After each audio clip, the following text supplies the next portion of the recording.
Well, hello and welcome back to the NCMU Podcast, where we are committed to helping to raise up the next generation of nerd culture ministers and missionaries.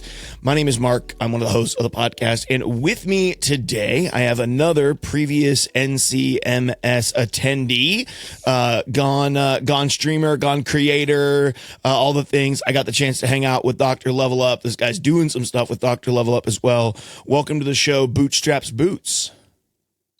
Thank you so much for having me. I am appreciative that you asked me to be on here because I know a lot of people that have been on here. I've listened to the podcast. And again, NCMS, I mean, it's an amazing opportunity for a lot of people. Yeah, well, I don't disagree with you, and we will certainly be telling people about that. Well, as we're jumping in, you know, I'm sure there are a handful of people who listen to the show who know at least your screen name from popping into streams, or you know, if they listen from our church or LTN, they might know your screen name. But probably not a tremendous number of people know a whole lot about you. So help us to get to know you a little bit. Tell us a little about yourself. So I am Boots, BootStrapBoots on Discord. I did have my own Twitch channel, BootStrapBoots. However, now the channel kind of had to die to grow into something larger. So now I'm mostly known for the work at Campfires and Dragons. But a little bit about me, because I'm sure we're going to dig into that stuff later on. A little bit about me. I've been at Lux Digital Church for now 4.5 years. For a while now. Yeah, something like that. We're coming up on our 5th anniversary here in a couple of weeks. So yeah, so it's been a minute. And then I've been extremely active in the church ever since I came back. I actually came back to being an active Christian in my journey, walk with Christ, when I came to Lux Digital Church. But before that, I wasn't practicing in any way, shape, or form, barely a Christian at that point.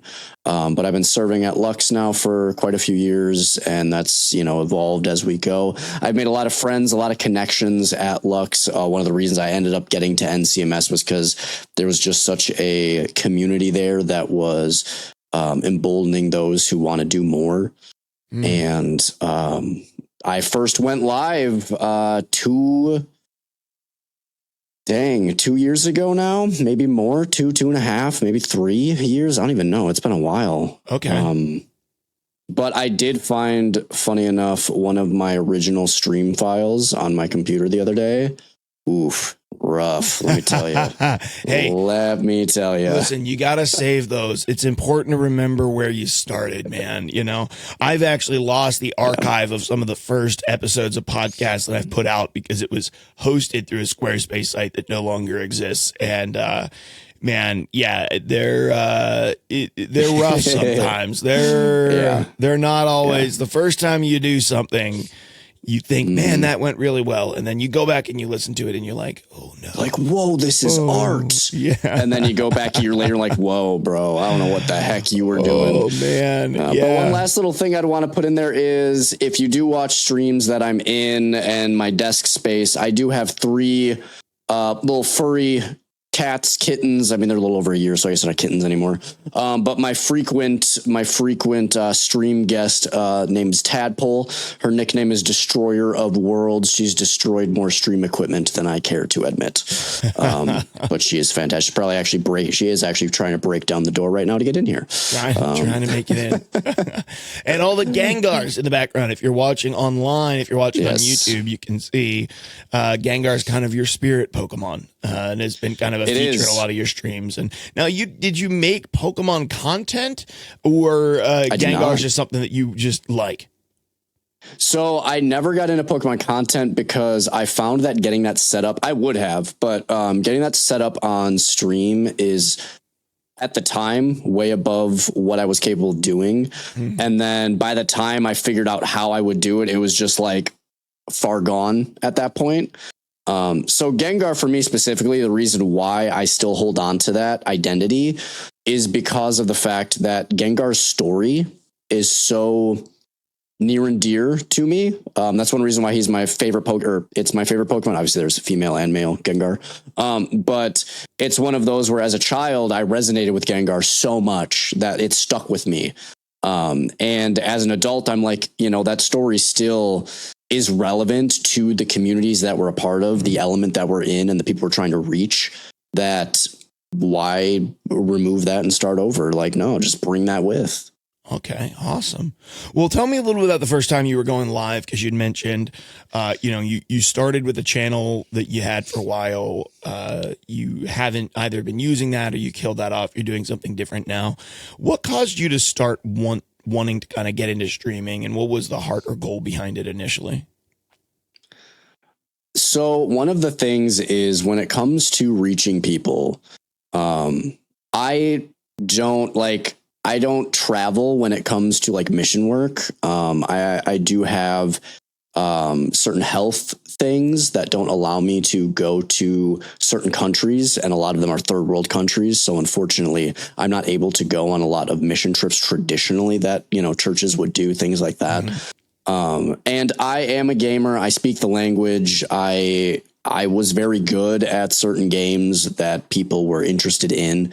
A lot of things clicking. Then I became part of I was part of Lux at the time. And it was just one of those things where it just made too much sense. I think that when it comes down to the reason I truly wanted to was because my experience with streaming was very minimal, but my experience with YouTube content was vast. I grew up on YouTube. It was the first music player I had. It was the first stream, because there wasn't even streaming. It was just people uploading content who were gaming on YouTube, old school RuneScape, like stuff like that. And it was like, those impacted my nerdiness as a child, or old Pokemon videos. Those impacted my childhood so much that I'm like, you know what? I may not know streaming, but I know how impactful this overall content is. So if I want to truly make a difference with potentially the limited amount of things I can do, I know that my biggest difference made is possibly here, or realistically here, as well as having the support of people who, if I went to 90%, probably more than 90% of the churches around here, they look at me sideways if I brought this idea up to them. So I would say that the reason was because streaming.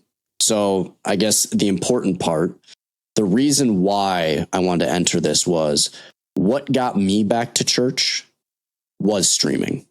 What got me back to Christ was the tool of online community and gaming. The one thing that got me back to Christ was a streamer who was sick as a dog, building D&D characters randomly, and never has done it since. And that got me to church. Yeah. And hey, if it worked for me in where I was in life, why wouldn't I want to do that for others, right? Yeah, I'm laughing because I was the sick as a dog streamer, making D&D characters for our D&D campaign that we were building at our church at the time. We were making, just like sitting on a computer and making pre-made characters when I used to stream, right? Like, I used to stream on my own channel a couple times a week when we started Lux, and I got into it. I thought, oh man, this is going to be so cool. Part of my job is going to be streaming. And there's an Aki and Fam stream up in the background if you're watching on YouTube right now, and still a fan of watching streams and hanging out, but I gave up streaming a couple of years ago, and haven't really looked back. Very occasionally I'll boot something up, like on the rare, but not very often. But yeah, so Boots and I actually met originally coming through a random D&D stream on maybe a Wednesday morning when I was sick. He ended up plugging into church and that. And so I love that heart of like, hey, like, I was reached through this. I feel the urge and the desire to be able to share the gospel with people. I know I have some limitations that say there's some places I'm not going to go. Boots is involved at Lux, of course, a member of our team and a member of our church family. And we are pretty involved in Africa. And that's one of the places, you probably feel like, yeah, I probably can't go into Uganda with you guys. But I want to go either way. Like, I want to go either way. And so, and I love that heart. A lot of people who kind of get in, and one of the reasons I asked you to be on the show, Boots, was because, a lot of people who come on the show, I think they have that. Like, I think they have a heart like that in some way. But then there's also a lot of just like really wanting to get big and like, okay, maybe I can make this my full-time gig and all of that. And I'm sure that stuff had all crossed your mind at one time or another. But I've loved your heart of like that just missional heart of like, the purpose that I'm here is to reach people. The purpose that I'm here is for people who are far from God, people like me who might be going through random Twitch streams right now and are just not really sure what, what's next for them or where they are in their life right now. And maybe I can be an opportunity to influence them. I also love this idea of saying like, hey, I grew up on YouTube, so I know how much that shaped my life. What if I could create content that could shape people's lives as well? I think that's a really interesting thing, because more and more people now are growing up with YouTubers as one of their favorite forms of entertainment. Yeah. I mean, even still today, the amount of time that I will just have YouTube going as like, informational podcasts, D&D, just, brain rot, which is great. It's like, there's just so much that, I do it a lot less because now it's like a second job for me. So like I am on YouTube a lot less because I'm doing my own thing on YouTube. Yeah, but I still do catch plenty of YouTube content. I will argue I still catch more YouTube content than Twitch. Okay, well, let's break that down really quick. You said YouTube's kind of like a second job for you. So you're working full time, and then you're also, so what does that look like for someone who's working full time? You're not making, I don't know if you're making much or any money off of the content that you're putting out. What does that look like in terms of the schedule that you have to put together to just have the space in your life to be able to do two things and do them well? For sure. So one of the things that I'm going to put it out there right away, if you want to be an online missionary within the space, like the one that I'm in when it comes to YouTube and things like that, you need to understand that it's not going to be, hey, I'm going to go out there, I'm going to post a video, I'm going to stream, and I'm just going to post that stream on YouTube, and we're going to go places. I will not sugarcoat it. It will be a lot of work. You are going to have to put intentionality. You're going to have to put in the work. You're going to have to schedule things. You're going to have to plan things. You are going to have to be organized, simply put. Now, when it comes to like with YouTube as a whole, how I schedule things out or how I organize things. So I work 40 hours a week at a job. And then I work probably in a week about 20 hours of content. So that's either recording content, that's editing content, that's writing or planning future content, getting people together for meetings to get people. So I work with a group specifically. I'm not a solo content creator. I am someone who, and I'm sure we'll get into it, I'm someone who I am not like Jate. I'm not like a lot of other content creators out there where they're solo. They work very well individually. They do amazing things out there, and I love them for what they do. But I found early on, which is part of my story, that I need to work with others. I'm not someone who can do this on my own for a lot of reasons. I was just not built that way. So for me, when it comes to scheduling things out, because of that, I also have to work with a team in order to get things moving forward. So what it looks like is you're going to have like your work schedule out normal, but then you're going to have to find pockets of time throughout the week. Like, hey, I don't do anything Tuesday nights. I don't do anything Thursday nights. I don't do anything Sunday nights. These now are my nights for editing. These are my nights for recording certain things. These are my nights for writing new content. So really, it is doable. It is more than, I mean, people do it. But I will say, I'm not going to sugarcoat it and say it's not going to be a lot of work and it's not going to be a lot of planning. But it is well worth seeing people come together, see community built, see like the difference being made, even when you put in all that work. And again, like Mark stated, I'm not getting paid. I don't get any money out of this. I don't get, no one's paying me for any of this. It's purely just out of my own doing. And, the blessings of God. And of course, the people who've come alongside me to assist with this. Yeah. Well, let's talk about that for a minute. So you established pretty early on a network called the Campfire, which was a small grouping of people, streamers getting started of similar size to you. And you started networking those guys together and helping them to work together. Now, I know not all of them are still going live. Many of them have quit streaming since. That has now developed into a new channel in place of your original Twitch channel that you were working on, doing doing some gaming and stuff on, and it's called Campfires and Dragons, which is a Yes. Dungeons and Dragons play channel, right? There's a D&D campaign that goes on that channel. You're managing that stream, and then you're taking that content and, of course, developing it, editing it, and then releasing it over on YouTube as well, giving you a chance to just be a light inside of, the D&D community, which, has a tremendous number of people and can be rather dark, depending on what group that you're with. So tell me a little bit about the Campfire and a little bit about Campfires and Dragons. So starting with Campfire, since that's, where it all started, Campfires, or the Campfire, I will say, it started off with this idea of, hey, we are small streamers. We all want to do the same thing, but we all understand that if we want to build community, we need to have community. So we got together. At the time, it was 5 streamers total that we got together. We're all streaming, and it wasn't even like hey, we are the Campfire and we advertise. It was like, no, we are part of the Campfire. We have our own individual identities, and we just would raid into each other. We would build community together. We'd do events together. And it was beautiful. It was working absolutely amazingly. God blessed it truly. We all grew a lot from there. That's probably where my channel really took off. Was having that community and that networking opportunity with those that became community. Now, one thing that I will say with the reason we moved then, or me and some of the others had moved in a different direction, going to Campfires and Dragons, and the others stepped out of content and streaming altogether, is because the community we had was so diverse that, yes, there was community. Yes, it was strong. It was great. However, it wasn't reaching what we were trying to do. Okay. Because when you have such a vast community, you can't really pinpoint your one, which is a phrase at Lux, 1 is greater than 99. We all should have a one that we're trying to reach. And when it comes to Campfires and Dragons, it is extremely obvious who we are reaching as a group.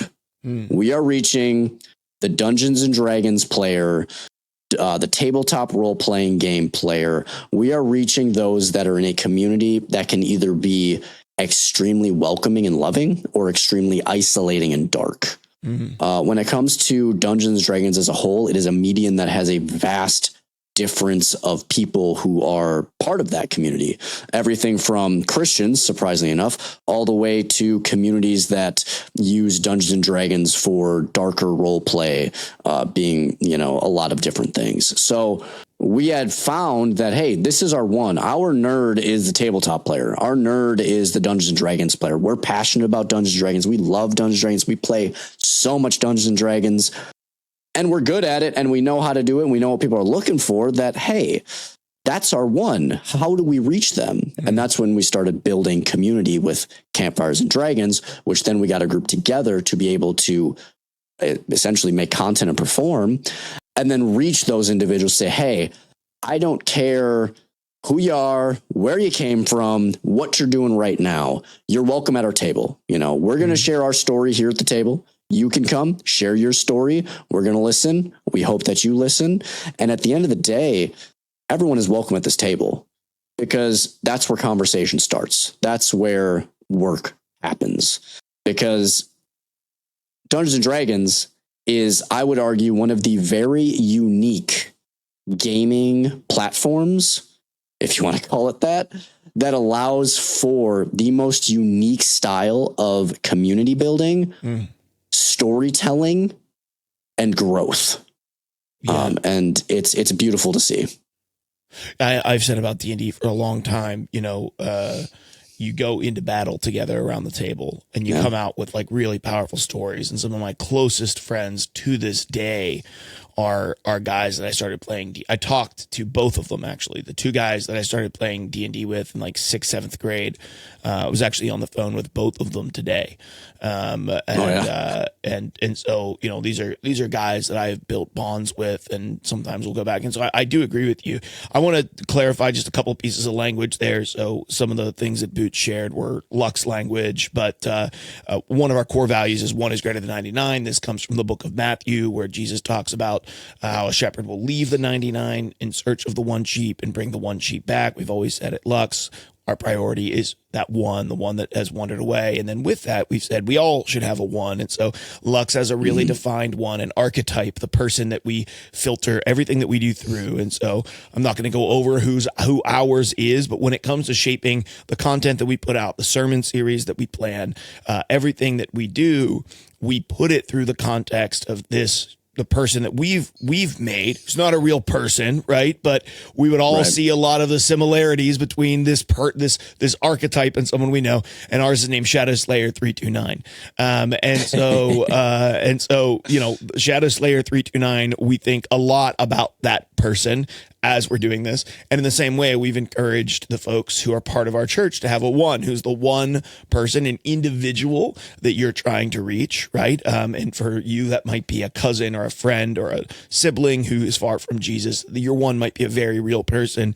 But also, I think it's just as an important thing to ask if you're getting into making content, if you're getting into streaming, if you're getting into YouTube, right? If you're doing some sort of ministry, to ask who is the person that I'm actually making this content for?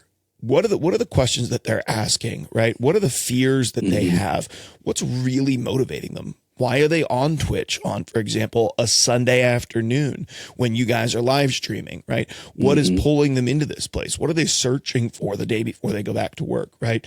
And so, asking and probing deeply into some of the questions of like, what is this person we're trying to reach, and what are their motivations, and what are their fears, and what do they want out of life, helps you to then fine tune the content that you make that speaks to the very person that you're feeling called to reach. And so love that you guys have taken some of that DNA that we've had. And hey, just for the record, I took all that. I didn't make any of that. And so all of it is taken from a group called Intentional Churches. They are a church operating system that has dozens and dozens of tools along with a book. And Doug Parks, who's one of the founders of Intentional Churches, who planted a very successful church in Vegas and then eventually left to start Intentional Churches with a partner. Doug is going to be at Nerd Culture Ministry Summit leading workshops on identifying, clarifying your one. And so if you are in a similar spot like Boots is, where you are making some content, but you're not really sure you're reaching the people you're wanting to reach. Maybe you've just gathered the same small group of Christians inside of your stream, and you're just like, man, I did this to reach people who are far from God, and now I feel like I don't know that that's what's happening. Listen, Nerd Culture Ministry Summit would be a great place for you to be, for sure. So before we move on to that, exactly, because you were at NCMS in 2024, that did have a pretty big impact on what you're doing now. Tell me a little bit about just some of like the folks and stuff that you're doing with Campfires and Dragons, because I think it's super fun. Like the people that I'm working with? Yeah, like who you're working with, what's the fun flair? Because listen, I've tried to do some D&D play podcasts and D&D play content. It is freaking hard. It is very hard to have D&D stay entertaining. It is not an easy task. I have a D&D podcast out there called, oh man, I actually don't even remember what it's called anymore. But I've done it. Recording it? No. I did it a long time ago. It's in gotcha. It's in the world of Arcane. So it's a D&D 5e campaign that takes place, I think, between episode 3 and 4 of Arcane or something. Love it.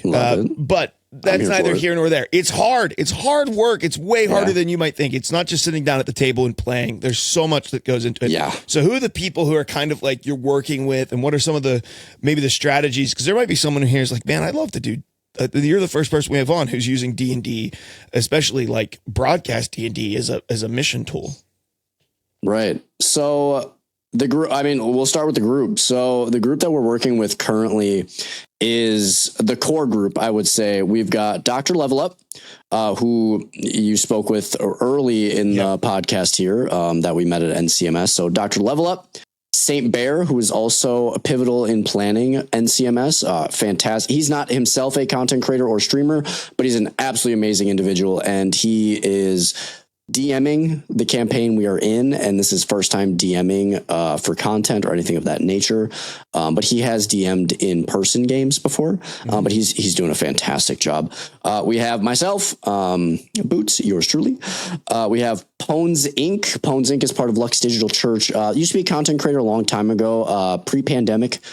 And he is someone who's very involved in the church. He is a longtime Dungeons and Dragons player, DM, all of that, and he is very knowledgeable. He is like a walking encyclopedia of D&D. He is absolutely an information trove, and is fantastic to have on a team for sure. So Pones Inc. is on the team as well, and then we have Annika. Or Annika Gaming, or Annika's Cakery, depending on the channel you follow.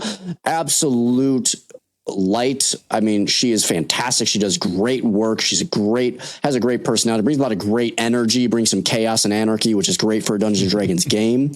And then behind the scenes, we have Malachi, or Dr. Forehead, who is also a part of Lux Digital Church, been doing D&D for a little bit now, and is helping out on the back end for some of the more admin stuff that we take care of, like commands, make sure stream is functioning while we're live, stuff like that. And he does a fantastic job. Awesome. Oh, that's great.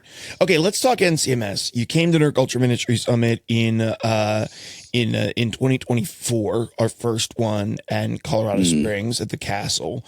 What type of impact? Because at that point, you weren't doing what you're doing now, right? At that point, no. you had your stream. I don't even know that you had the campfire. You didn't even have the campfire yet, right? No, it was very much solo stream, League of Legends, grinding it out, making kids cry on the Rift. That's what we did. So a lot has changed. Obviously, there's a lot that's changed. A lot hyper competitive to this to making D&D content. So tell me a little bit about what impacted you at Nerd Culture Ministry Summit. The biggest thing that I will never forget is when I got there, walking up to the hall in the morning, the castle, the big gathering space that we'd all go to, which you can see plenty of videos on YouTube with about this beautiful gathering space.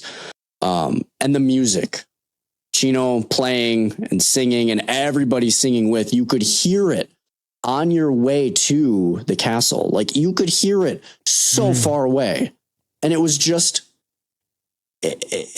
words can't describe it, because you're in one of the most beautiful places that you can be. There's a castle. You're at a Nerd Culture Summit, and you just hear worship music just blasting through the hills. It's amazing. Then you get there and you see all of these people that are your tribe. They're your people. They are nerds. Like, I have never been in a space that had that many nerds before. Like, yeah, sure. I'm in rural Wisconsin. So like, yeah, we had guys wearing like World of Warcraft jackets, Destiny 2 raid jackets. Yes. Like, and, oh my gosh, the D2 jackets. Oh my gosh. People with ears on and stuff. Yeah, it was, there's people all over the place. You just immediately know, oh, these are my people. Yeah. And the reason I brought that up was because I think the biggest impact that I had at NCMS was finding how I was called to do this, how I was called to do ministry, how I was called to do mission work. And I think without seeing that in person, it would have just been like an option. It would have been like, oh, this is what some people are doing. Yeah. But it wouldn't have been like a kick in the gut of like, whoa, this is what I need. And what that was, simply put, and again, everyone is going to be different. I'm not saying this is the catch-all for everybody. I found that through that, I am not personally meant to go, like I said earlier, alone as a streamer content creator. I am not meant to. I am meant to go with a group. I am meant to go working with individuals with the same goals in mind, working on the same projects and the same things. And again, everyone has their own identity within the channel themselves. I mean, I'm not going to say we all don't have our own identities, because we do. Sure. But we all still come under the same banner to work on what we're working on. Yeah. Well, that's really encouraging and super cool, because every person that we've had on the show brings a slightly different flavor and a little bit different piece of the story. And so many people start as a solo act and kind of stay that way. Right. And I think it makes a certain amount of sense, right? You pull in a little bit of help to build the Discord up. You pull in a little bit of help maybe for some editing and socials, but by and large, streaming and content creation can feel very much like a one man or a one woman show, where there's a lot that rides on your shoulders, and having that observation to say, I think that I'm supposed to do this with people. I don't think I'm supposed to do this alone. And then saying, okay, if I'm not supposed to do this alone and I don't feel like we're reaching the people, I'm reaching the people I'm supposed to be, that first stab at bringing community was like, let's get the campfire and let's bring in some small streamers that can help each other. Great. From that was developed, I don't know that we're reaching the people that we want to reach. Okay, go back to the drawing board. But I know one thing that's true, and that's I'm supposed to be doing this with other people. This isn't supposed to be a solo act. So what does that look like? Well, it looks way different. I'm not grinding League of Legends. I'm doing, D&D, but it looks way different. It feels way different, but it's helping us reach the right person. Right. And I love that. Was there a speaker or a workshop or something that really resonated with you when you were at NCMS in 2024? For sure. So one of the things that I will say, because the most impactful one, funny enough, it was related to the old content that I was making. It wasn't related to what I'm doing now, but it's still relevant to it. Sure. Because for those of you that might not know, like League of Legends versus Dungeons and Dragons, I know a lot of people listen to the podcast, so I want to make sure that I'm clarifying a few things. So League of Legends as a game is hyper competitive, as isolating and solo as you can get. You grind it out. If you want to get popular, especially as a content creator, you have to be good. You either have to be really good or really good at trolling. You really only have two options. Yeah. Because if you're just mid or average, no one's going to tune in on your content. I was not funny enough to troll around. I was good enough that people would be like, hey, I want to see what he's doing so that I can emulate that and get better at the game. So it was one of those where I went from an extremely isolating and hyper competitive game to a 100% community building, teamwork, collaborative storytelling game. So it's almost like the Paul moment, going from Saul to Paul. It's like polar opposite of where you're going. Yeah. So I just want to give that context before I then jump into this, because for me, one of the most impactful, I would say, workshops that we had was the one that Magnus gave with, I forget the other game, the gentleman who was with, what was the other gaming company that was present? It was Imladris? No, not Imladris. Soma Gaming, I think, was there as well. Yes, yeah. So that was really impactful because for the first time in my content creator, streamer career, whatever you want to call this, like I was seen as having valuable input. They very blatantly had conversations with content creators like, hey, if we can make mission work easier for you, what would you want to see? What would make it easier? Is there anything we can do to support you? Yeah, that's super And then cool. that fed into a deeper conversation of, we think, and this is why I want to bring this up, and because it impacted me, and I think that a lot of people need to hear this. We think that the big people out there, Riot Games, any of the AAA games. I mean, esports, right? You got all of these gigantic gaming companies. It's like, you think that they're going to be able to do so much more than you could ever hope to do if anyone wanted to bring people to Christ, because they have money, power, resources, people. They've got it all. The funny thing is, it was very humbling when speaking with some of these individuals, Magnus specifically. The fact of the matter is, we can do more than they ever could. All they can do is give us tools. They're the blacksmith. They aren't able to go out on these adventures and do these things themselves because they have to stay at home and build the tools for people to go out. It truly is the small missionary who is able to go out with these tools and be extremely effective. Because we always think, hey, that person is going to do more than I could ever hope to imagine. But in reality, it's you that actually is the one who can make that impact and that difference. Because at the end of the day, they make tools. Like League of Legends, it's a tool. And it's a tool that most people would never imagine could be used for kingdom work. Yeah. But it is being used for exactly that. So I just wanted to bring that as why it was so impactful, was because it was the first time that I realized, like, hey, if anybody can go out and reach people, it isn't the gigantic companies, conglomerates, CEOs. It truly is the small person who can get out there and relate to who it is they're trying to reach, that one. And it was a very, very impactful breakout group. That's awesome. Sure. And for those of you guys who don't know, Magnus has been working for Riot for a long time. He's developed a lot of different things, everywhere from being integral in developing Poros to being personally responsible for Draven, and a whole lot of other champions yes. and characters, and is now, I think at least at the point of recording this, is the head of the MMO that Riot's working on. And so one of the really cool things that we got an opportunity to do is Magnus is a believer and has become friends with Saint Bear even. And so he's been at the last couple of NCMSs that we've done.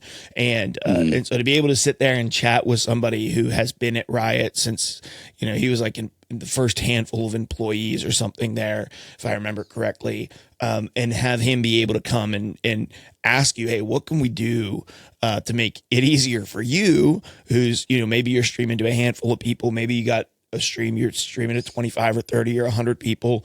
What can we do for you to make sharing the gospel easier through the games that we create is just such a wildly unique opportunity. And one of the really cool things about NCMS surreal. It's surreal. It's not a sea of people, right? And so because it's 100, 150 people, something like that, maybe a little more, maybe a little less this year, because it's a small group of people, you do get the chance to have the one-on-one conversation with the game developer, with, the keynote speaker, with the organizers of the event.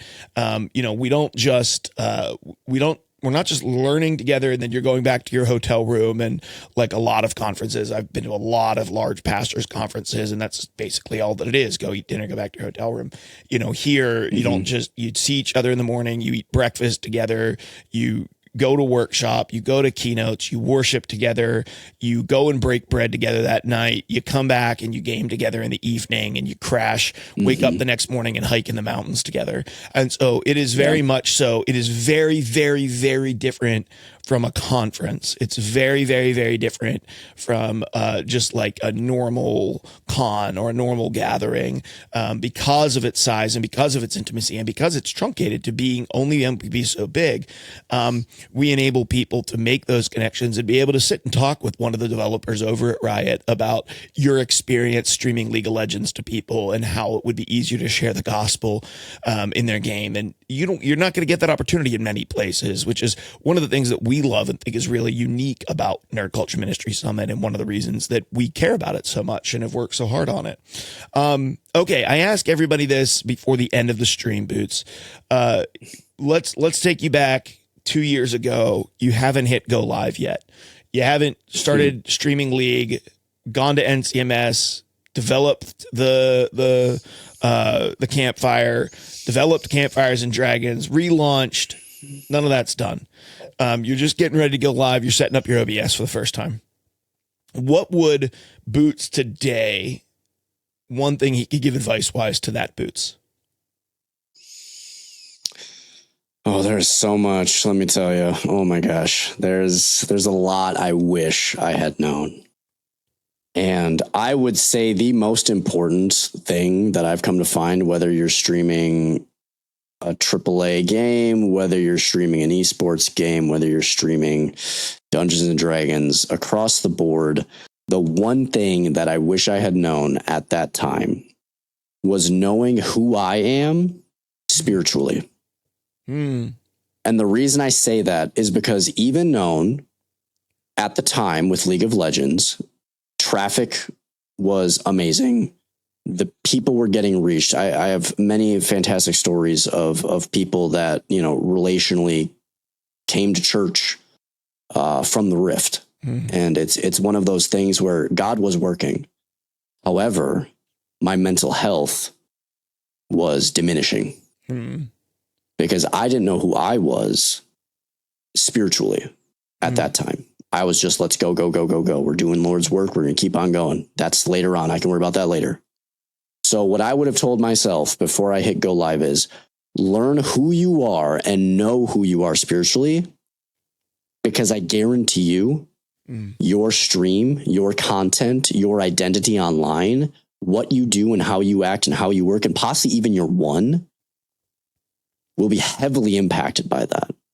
Because I guarantee you, if I thought of that before I went live that first time, I would have never streamed League of Legends. I would have streamed something completely different. I probably would have started with Dungeons and Dragons. But the thing is, God doesn't waste that, which is beautiful, because again, still made many connections, still built community, still had the opportunity to relationally bring people to church that just wouldn't otherwise, or even bother. And it's one of those things where it's a journey, and as of right now, where the Lord has me is where I'm supposed to be.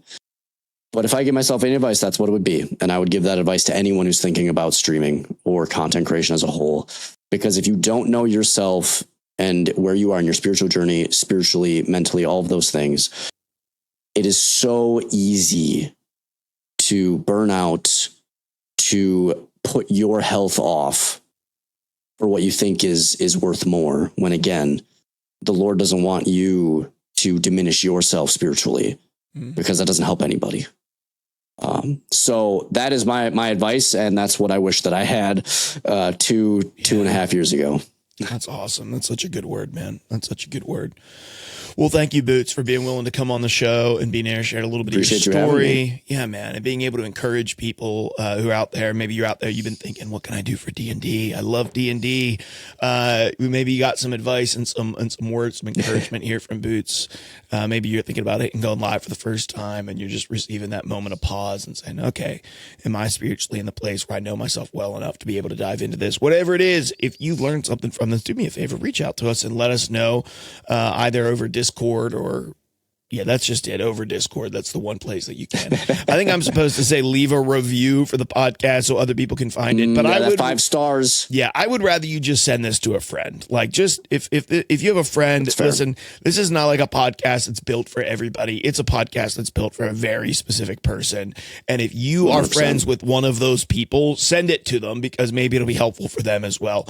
And beyond that, register for Nerd Culture Ministry Summit. It's coming up in April. Tickets are still available, so you can still go pick one up over at ncmsummit.com. And just a heads up, if you look at the price, you're like, man, that's really intimidating. The ticket to hold your spot is just $100. You can grab your ticket for 100 bones, and that will reserve your spot. And then if you want to figure out an Airbnb with some friends off campus from the castle, or you want to find a roommate so that you can cut the price of your castle room in half, you can do that. Figure out a way to do it. You do not have to purchase meals or purchase your castle room with your initial ticket. You can always come back and do that later, after you get your ticket. So head over to ncmsummit.com and register for Nerd Culture Ministry Summit today. That's going to do it for this episode of the NCMU Podcast. Boots, one last time, thank you so much for coming on, man. For sure. Can I do one more plug for NCMS, actually? Yes, you absolutely can. So of course. If you are a Dungeons & Dragons nerd, if you're curious about Dungeons & Dragons ministry, if you do go to NCMS, Campfires and Dragons is actually hosting some tables to play Dungeons & Dragons with us, some one-shots. So come hang out, go to NCMS, play some Dungeons & Dragons with us. And another thing, too, is if you're curious about getting plugged into Dungeons & Dragons for content creation, for ministry purposes, even in person, you shoot us a DM. We're always looking to collaborate. We're always looking to meet new people, and we're always looking to network. But definitely get your tickets to NCMS, because you can play Dungeons & Dragons with us live. Yeah, and definitely check out twitch.tv/Campfires and Dragons, right? It's an and is spelled out, A-N-D. Yep, and is spelled out. And is spelled out. Check out Campfires and Dragons both on YouTube and on Twitch. They're live every Sunday afternoon, right? Sunday afternoon, 1 p.m. Central Time. And then we post videos all the time. So yeah, go check out their content and tune in and go say hello over at Campfires and Dragons. That's going to do it for this episode of the NCMU Podcast. Thank you guys so much for tuning in, and we'll catch you on the next episode.